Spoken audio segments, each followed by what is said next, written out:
澳門論壇啦，咁啊繼續討論警權問題。頭先我哋就即係講咗一啲會唔會即係街頭拍攝侵犯到私隱啊，即係等等問題。不過我所以想請教唐議員就話，頭先你就話即係可能傳媒有佢哋採訪權利，亂咁拍可能會有問題。咁民間記者呢樣嘢點算咧？民間記者係咪唔可以影嘢咧？咁樣可以講係可以講。呢一個問題咧，其實我覺得頭先阿林教授咧都講得比較清楚嘅。如果你執行職務嗰時候咧，你就好難話唔俾人哋拍嘅，因為你係嗰個公職人員咧，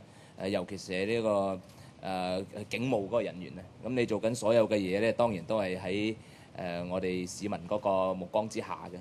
嘅。如果係依法執行嘅話咧，應該冇問題。咁所以呢一個問題就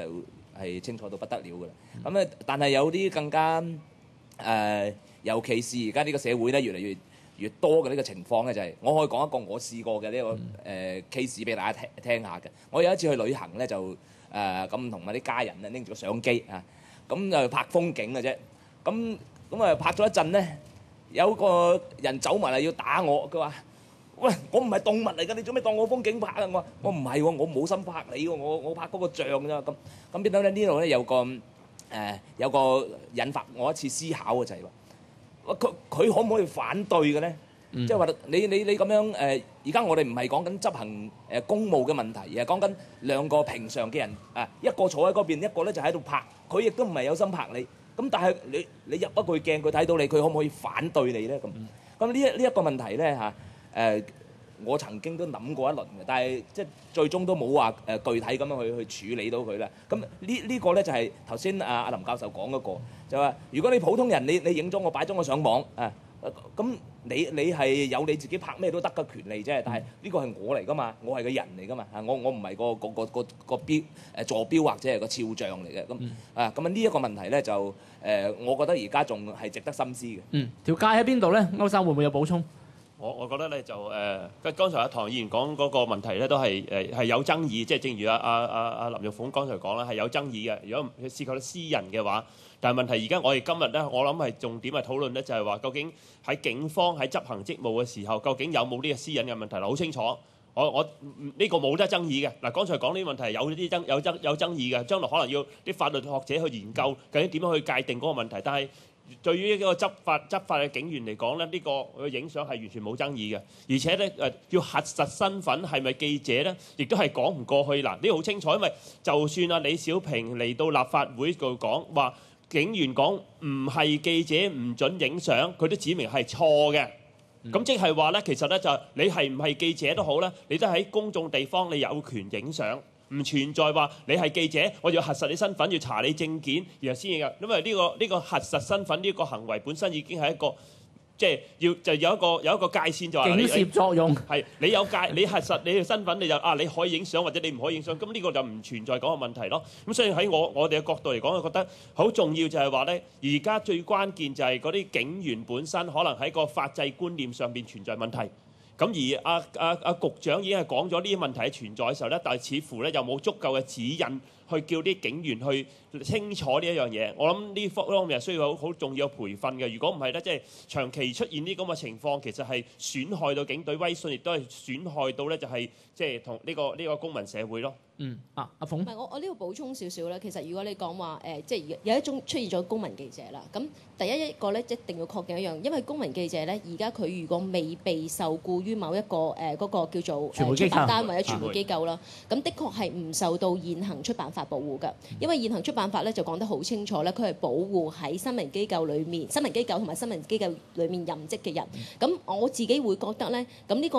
唔保護晒所有人，公唔公平咧？其實公平㗎，因為新聞機構咧佢係有一個法定嘅有個法人做代表㗎。咁的而且確有咩問題嘅話，我有得追究嗰個法人。咁作為一個公民記者嘅話咧，因為你冇咗一個法人代表，除非你諗住自己去做。咁所以變咗而家呢度咧有一個爭議，就係好多地方都諗緊究竟點樣可以令到公民記者佢有實行到監督嘅工作，又保護到佢。咁但係而佢受到嗰個我哋話嗰個保障，佢又會可以恰當咁樣去使用咧。因為而家出現咗一個問題就係話，的而且確有人呢度澳門比較少咯，我覺得內地比較多嘅案例咧，就係有啲你覺得大快人心嘅咁樣做係啱嘅，但係亦都有啲人係好無辜嘅，即係佢被侵即係覺得到最後嗰個行為同佢嘅屋企人無關，咁而佢嗰個人本身佢一個不恰當嘅行為都可能同任何人都無關嘅，只係佢自己做錯嘅啫，咁會出現好多問題咯。咁我覺得呢個大家要留意，但係其實今次嗰個呢，我覺得仲有一個法例可以補充翻。咁其實民法典裡面嘅第80條呢，佢有講到一個肖像權嘅問題呢，就解釋到究竟我哋可唔可以去影相嘅。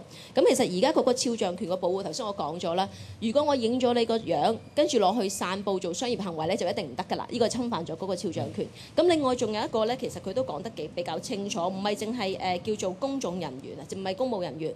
任何人，如果你喺公眾地方你出現咗啊，咁而我影嗰陣時，我係為咗公眾利益、文化、學術等等呢，咁我係豁免嘅。即係我係文化，即係譬如我係做學術研究，我想影下個街嗰啲人點樣行路嘅咁樣，咁我係可以影嘅。好啦，文化同埋公眾利益就記者一定係可以影。咁但係一個當事人佢有冇權？譬如頭先阿唐教授講到嗰種話，喂，我喺度旅行，你做乜影住我呢？佢有冇權表達唔同意呢？佢有權表達唔同意嘅，佢有權表達。咁你作為影嗰個人呢，如果嗰個人明確表達咗唔同意嘅話呢，咁你可能你要尊重佢嘅意願。不過呢，如果你係記者或者你係做一啲文化研究，你係學術人員咧，嗱呢個講緊澳門啊，咁你就可以話我用緊呢啲嘢呢，我做緊呢個目的呢係受到法律保護嘅，咁你就可以去咁樣講咯。咁但係當然啦，你日常真係發生緊嗰陣時，就邊個同你講法律啦？咁即係講到咁清楚第幾條，我引用第幾條，冇人講。咁我覺得呢，而家比較重要一樣嘢就係喺即係如果任何我包括你公民記者又好，一般人又好，或者記者又好咧，自己都係要比較熟知你嗰個行為咧，其實有冇可能構成一個即係我哋法律上有冇可能有影響咯？但係今次警方嗰件事咧，咁就絕對係記者係絕對有權嘅。我亦都覺得嗰個你執行緊職務，交通意外發生緊呢，任何人都係可以影嘅，除非你話真係有200人無端端埋嚟影到你啊，阻住你救援啦咁樣，咁你就有權去講咯。咁如果得2個記者喺度，咁又應該唔會阻換到個救援工作，或者佢冇明顯有一啲攔截嘅行為嘅話，呢啲全部都係唔應該做。但係而家媒體條界係咪真係越嚟越模糊咧？啱先我哋講緊民間記者，你話政府就話哦，你係記者，識別到你記者身份就我哋政府註冊登記法定傳媒機構就俾影啦咁樣。咁網上媒體而家係即係真係即係大行其道喎，咁點樣呢個問題點處理？你覺得？其實而家呢個問題係多數全世界多數地方都處理唔到嘅，